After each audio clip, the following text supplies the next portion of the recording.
Om Namah Shivaya. There are moments in our scriptures where devotion, faith, and discipline come together as a powerful path toward liberation. One such sacred story speaks about the greatness of Ekadashi, especially Mokshada Ekadashi or Vaikuntha Ekadashi, the holy day that falls in the bright half of the month of Margashirsha. This story reminds us that a sincere fast is not only for our own spiritual growth, but can also uplift our ancestors and free them from suffering. Imagine a cosmic clock where each number represents a constellation. Right now, the sun is in the Sagittarius constellation, which marks the Margashirsha month, called Margali for Tamil people, or Hindu solar month Danu, and the moon is in the Aries constellation. The angular distance between the sun and moon is between 120 degree to 132 degree, and this specific alignment creates the waxing phase known as Shukla Paksha Ekadashi. During this phase, the combined gravitational pull of Earth, Moon, and Sun affects the body's water content, slows digestion, and makes the mind more inward and sensitive. That is why fasting on Ekadashi is considered beneficial. It reduces physical strain on the body, keeps the mind calm and steady. In ancient times, there was a beautiful city called Champaka.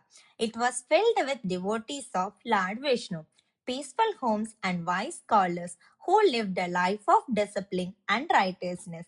The kingdom was ruled by a noble and compassionate king named Vaikuntha, a ruler who treated his people like his own family.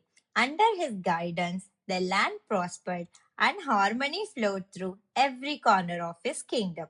One night, the king had a troubling dream. He saw his ancestors suffering in dark and painful realm.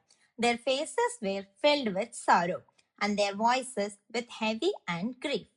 They pleaded for help, asking him to rescue them from the misery they were trapped in.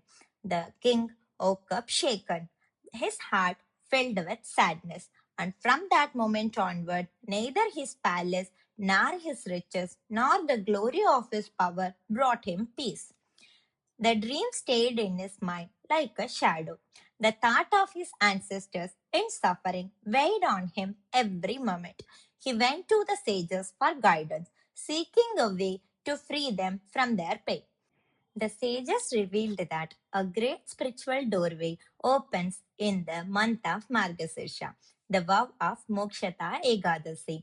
They explained that this sacred fast, when observed with sincere devotion and a pure heart, holds the power to wash away sins and uplift loved ones who are bound by past karma. The king accepted this path with complete faith. When the holy day arrived, the king observed the Ekadashi fast with deep sincerity. His prayers came from the heart. He worshipped Lord Vishnu with devotion and spent the day in the remembrance and humility. At the completion of the fast, the king offered the spiritual merit of his Ekadashi observance to his ancestors. In that very moment, a divine blessing unfolded. Flowers showered from the heavens, light filled the sky, and his ancestors appeared freed from suffering, radiant and calm. Their hearts were filled with gratitude for the love and devotion that had rescued them. The king felt a deep sense of relief and grace. Ekadashi is more than a fast. It is a discipline of the heart. It is a day to let go of ego, control desires, practice compassion, and surrender to the divine with humility.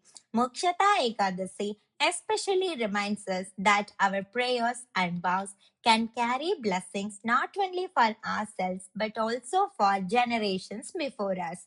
When we observe Ekadashi with sincerity, devotion, and love, we purify our thoughts, uplift our spirit, and walk a little closer toward liberation. May the blessings of Lord Vishnu guide us on our spiritual path. Hare Krishna.